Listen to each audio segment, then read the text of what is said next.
Hi guys, today I'm here with a wrap up or the finale of my 12 days of foundation. I tested out 12 different foundations in 12 days on my incredibly oily skin, put it on in the morning or throughout the day, showed you application before and after and a flash photo test. I will link to every single one of these reviews down below if you missed them or if you have some catching up to do.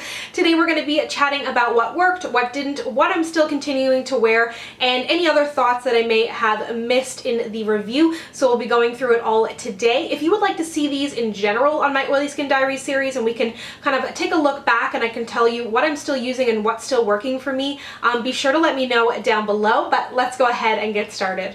Let's get started with day number one. That seems to make the most sense. The Maybelline Dream Cushion Foundation, brand new to Maybelline's line. You should start seeing this in drugstores now. I have seen it around in Shoppers Drug Mart. This is of course a cushion foundation. I'm wearing mine in the shade 45 medium beige. This is slightly too light for me. I can definitely get away with it now. In the wintertime I may need to kind of re-up and go up to a different shade. There's about 8 shades in the range, which is pretty limited, but as I mentioned in that review, Maybelline does seem to expand their ranges once they see if a foundation works for them. I had great luck with this. I was really impressed. I thought that it gave gorgeous coverage. It ended up in my December favorites video. It was just so easy to blend on the skin. It lasted really well. I had to set it. I basically set everything that I use on my face, but I also think that this could work for dry and combination skin as well. It's just kind of one of those magic formulas. Let me know if you've been able to get your hands on this. I've had a few people message me and say that they picked it up and really enjoyed it. I have, however, seen a few mixed reviews, so kind of depends on what you're looking for out of it, but it definitely gave me more coverage and a lot more wear time than I was ever expecting to get, and it's something I will continue to use. Day two was not as much of a success, unfortunately. This is the Sephora Matte Perfection Powder Foundation. Unfortunately, this was not matte, did not perfect. I'm wearing mine in the shade 48 Golden Almond. As you would have seen in that video, I had some serious color matching issues. I had started at a 54, worked my way down to the 48, and it still was just so incredibly dark. It was like it oxidized as soon as it hit your skin, but as I mentioned in that video, somebody did say that they were around my skin tone and wearing a 30. Something that I love about this line is that there are so many shades. So if you can get this foundation to work for you and you can find your shade, I think that that is amazing. I think there's over 30 shades in the line, which is something I really appreciate. Something, however, to keep in mind is although it feels very affordable, it's about the $20–25 range depending on if you're in Canada or the US, it is about half the size of a MAC Studio Fix powder, which is my absolute favorite powder foundation of life. That's about $10 more, but you are getting double the product, and this was just so patchy. It did not wear nicely on my skin. This is something that I'll use with a fluffy brush to set my foundation, which I did before I had the review, but since I reviewed this, I'm like, I don't really like you, so I haven't been reaching for it. So it's not something that I would recommend to use as a powder foundation, although some people in the comment section had really good luck with it, so of course you never know, and if you purchase something from Sephora, you can always return it if it doesn't work out for you, but for me, this was just a big time dud. Moving on to the drugstore for day three, this is the Milani Conceal and Perfect 2-in-1 Foundation. Really liked this. I'm wearing this in the shade 07 Sand, which is not the deepest shade. I think there's an 8 and a 9, so the shade could definitely, like the shade range could definitely be expanded. I think that's as deep as it goes. Correct me if I'm wrong. I know that a lot of people had oxidization issues, so if you're of a paler skin and you're more pink or you're just not very yellow, this probably isn't going to be something for you. But if you lean yellow, you have a warmer skin tone, and you're looking for something full coverage from the drugstore, I think that this did an amazing job. I definitely could have used a little bit of blotting throughout the day with this guy, but that's kind of to be expected. I do have incredibly oily skin. It does seem to be getting slightly drier this winter. I'm not even going to say dry, but like slightly not as crazy oily, I guess you would say. But I thought that this gave beautiful coverage. It definitely is on the thicker side. Doesn't feel super heavy on your skin, but it also doesn't feel like, oh, super lightweight and I have nothing on my skin. So this is something that I'll reach for when I want a very flawless base in the evening, if I'm filming or just looking to be like super glammed up. Definitely not like a lightweight everyday foundation for me personally, but if you have any skin issues or you do like a very full coverage and you're looking for a drugstore option, this is a really beautiful one. On to day number 4, this guy is the Smashbox Studio Skin 15-Hour Wear Foundation. I actually just got the concealer for this, so I will test that out and report back. I've also gotten so many comments lately about how fast I talk. They're like, oh my god, just breathe. And I'm like not struggling to talk here. I just am a fast talker. I can't slow down. I'm from East Coast Canada, but I will try. I will try to breathe. Either way, I loved this foundation. It is in the shade 3.1. They've got a great range of shades in this formula. It is the revamped formula, I believe, and of course available at Sephora, Shoppers Drug Mart, wherever Smashbox is sold. And I had really good luck with this. I think that the claim of hydrating is that it's just more so not drying on the skin. I don't think that it's a dewy foundation by any means, so if you have incredibly dry skin, this may not be something to reach for, but if you have normal or combination, beautiful, oily, you're probably still gonna need to blot, but I loved the finish of this. I thought that it looked so great on the skin, very buildable. You could go in very light or build it up for more coverage. It looked flawless but not heavy or cakey, and also felt so lightweight on the skin. So I'm really excited to try the concealer that goes with this guy, and it is something that I continue to use. Day 5 is the ever so famous Revlon Colorstay foundation. I have the formula just before the pump. So I'm going to be in the States later this month for work. I'm going to have to try and find my shade in the pump formula. Let me know if you found a big difference between the pump versus the not pump formula. It seemed to be some conflicting opinions in the comment section. I wear this in the shade 370 Toast, which I cannot find in my area. I thought it was just when I lived in Newfoundland that 370 Toast wasn't really available, but in the oily combination formula, I never see Toast. It's like golden tan or something like kind of light, and then it just like skips right to something dark, and I'm like, what about me in the middle? So I'll try and track down the pump formula. Let me know if you'd like to see that review. But this formula right here, if you see it, it was beautiful. This is one of the first foundations I ever purchased that I was like, oh, this doesn't fall off my face. Like, what an interesting concept. It has beautiful full coverage. It doesn't feel really heavy on the skin, but again, not super, super lightweight either, because you're getting a ton of coverage out of it. For formulas like that, I definitely recommend a beauty blender and light layers if you're not looking to like cake your face up, because I think it could happen if you went a little bit too hardcore in your application, but it still looks beautiful on the skin, wore so nicely. My only issue with it was that it's lacking a pump, but Revlon has since solved that. They have listened to us and answered our makeup prayers, so I think that that is awesome that they are listening and adjusting things to satisfy their customer base, because I know that this is a formula that people love, and it seems to be absolutely warranted, because I will continue to use this. I have used it a whole bunch and I really love it. Speaking of things I love, day 6, the MAC Studio Fix Fluid Foundation. You know I love the powder. Finally picked up the liquid when MAC had their sale a little while back, and this is actually quite well priced for a high-end foundation. If you're comparing it to things that are at Sephora, it's about the $33 range in Canada anyways. I'm wearing this in the shade NC42, and then I wear the powder in NC43. This is stunning. Comparable to the Revlon Colorstay in the sense that it doesn't feel super heavy on your skin, but you can definitely go too far with it. It is very full coverage, but still a beautiful finish. This was a great color match for me. I especially loved the way that this looked in photos. Like the day that I filmed this video, like I was just looking back at the pictures and at the video, and I loved the way my skin looked.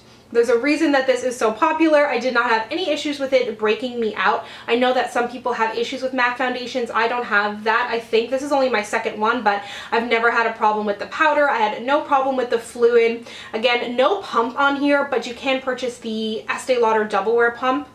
Or is it that you can purchase this pump for the Estee Lauder Double Wear? Either way, you can get a MAC pump for this that also you can use on the Double Wear.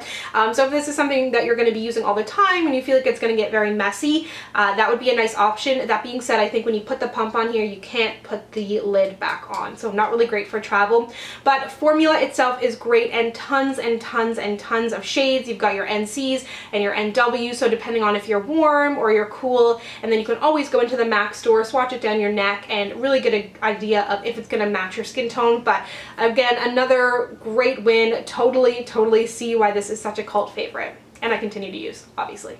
Day 7, the Soap & Glory One Heck of a Blot Foundation. This is a true liquid to powder foundation, dries down so fast, can be a little bit hard to work with, so I would definitely recommend working in small sections on your face.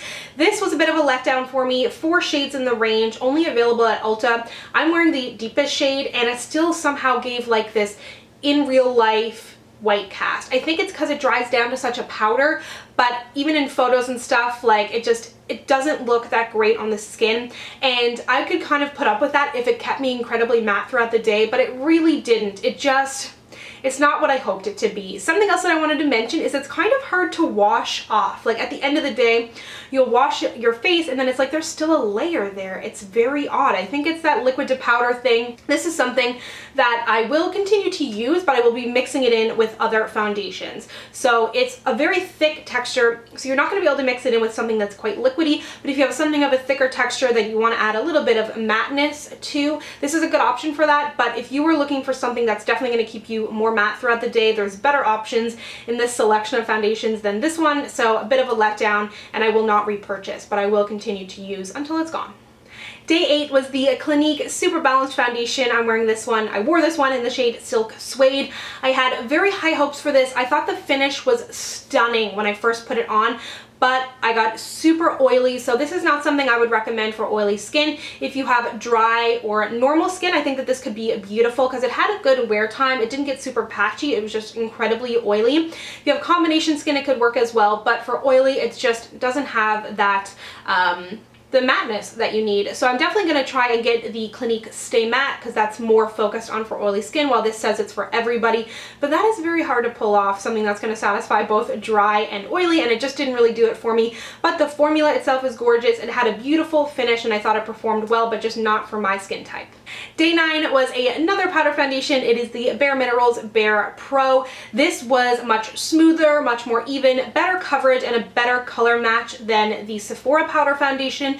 However, it didn't have that like long wear that I was hoping for. So this is something that I'll reach for on days when I'm just wearing my makeup for a couple hours. I want a quick, easy application. I'm actually wearing this today over the L'Oreal Total Cover foundation, which I will have a review on soon if it's not already up. I do like this to set my face. I do like it as a powder foundation, but it's not something that I'm going to put on like in the morning before work and count on it to be still looking great at the end of the day. So it's not bad. I love that it has a ton of colors in the range. It is well priced, but if you have normal or combination skin and you're looking for a good powder that's not going to be too matte or dry on your skin, this is a great option. For me, I will continue to use it on like short wear days when I'm just feeling kind of lazy and want to even out my skin, or like I'm wearing it today to set my face. Day 10 was this big daddy, the Dior Air Flash $78 foundation, and it's gorgeous. I get the hype around this. It applied beautifully. You all seem to really like it, and we're like, oh no, God, do I have to buy this now? But I thought that it gave tons of coverage, actually dried down quite matte, which I wasn't expecting because it gives claims of mother of pearl and hydration, and it did a beautiful job drying down. So if you have dry skin, I can see it catching on dry patches. Let me know down below. I could be wrong. That's just an assumption. But if you have normal or combination skin, you may not need to set this. I personally set it because I have such oily skin. Held up really nice throughout the day. I did get oily, but not super patchy, and not oily and uncomfortable, just quite a bit of glow coming through my skin, we'll say. So if this is something that I'm going to wear, I would probably use a setting spray and a powder with it, but the coverage was stunning. Near undetectable on the skin, felt so lightweight, performed really well in photos, in the flash photos. So it definitely is a beautiful foundation. Incredibly expensive though. So will I be running out to repurchase this? I'm not sure yet, but I'm glad that I have it for the time being. On the other side of the airbrush foundation spectrum in price anyways is the Sephora Perfection Airbrush Foundation, and I was also incredibly impressed with this. This did a gorgeous job. The biggest comparison that I can give between this and the Dior is there is not as much coverage in this guy. You definitely would have to build it up a little bit more, and it just didn't have that like beautiful smooth blendability that the Dior did, but like the Dior's blendability was like up here, like top notch, best of the best, and this was still like amazing. So just in comparison to the Dior, it wasn't as beautiful and blendable, but by no means is it patchy or anything like that. Still blended gorgeous and for like a third of the price. I wore this when I was traveling home to Newfoundland because I actually wanted to take it with me, but I was like, can you take this on the plane? I don't know, I couldn't remember. So I was like, I'm not even gonna Google it, whatever, I'll just wear it for my flight home to see how it lasted. Put it on in the morning. By evening, I thought it still looked great. I did not blot. And when you're flying, of course, your skin is gonna be a little bit more dry, but I thought that this was just beautiful. Again, it looks super flawless and undetectable on the skin, and even more undetectable, I think, because there's a little bit less coverage in there. To use this, I didn't like this spraying on my face and blending. I definitely liked spraying this on a brush better and then blending it out on my skin. If you spray it on your face, I don't feel like it's as blendable because maybe it starts to set too fast and you can't blend it out. But put onto a brush, I thought that it blended out gorgeous. This is something I can definitely see myself repurchasing. I love it. I'm going to continue to use this day in and day out. It is such a win and totally underrated. However, I still will do the Sephora and Dior comparison video so we can really test it out and see how they look side by side. So keep your eyes peeled for that. And lastly, on day 12, we went with the Ready Set Gorgeous foundation. You guys helped pick this on Snapchat, and I am so glad you did because I freaking love this. I wore this basically throughout my entire trip when I was home for Christmas. I brought home the MAC Studio Fix as well to wear on kind of like nights out, but I found myself putting this on in the morning, and then at nighttime I would just touch up with my MAC Studio Fix powder over this. This lasted so nicely, so easy and blendable on the skin. Fingers, brush, beauty blender, buildable. You can go lightweight, build it up. And actually I was watching my friend Caitlin. She's got a YouTube channel as well. I will link to her down below. She used this in her New Year's Eve makeup tutorial, and she has dry skin. So it seems to be one of those unicorn foundations that kind of can span the variety of skin types that people may have. And it's just great, and it's super cheap, under $10.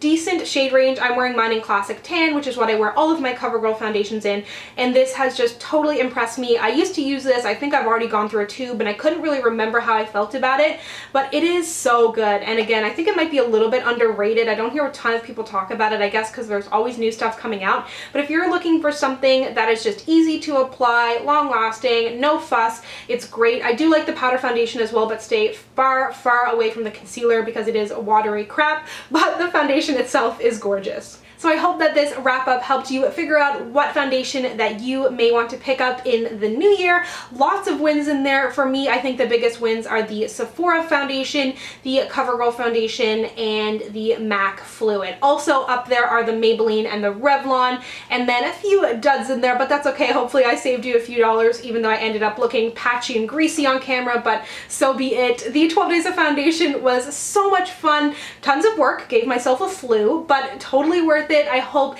that you enjoyed the series, and I will of course continue to do my oily skin diaries throughout the month, and we will continue to test out foundations and see what holds up on this oily skin. Thank you so much for watching. If you'd like to connect with me, you can find me on Instagram, Twitter, and Snapchat at SamanthaJaneYT, and I'll see you guys next time. Bye!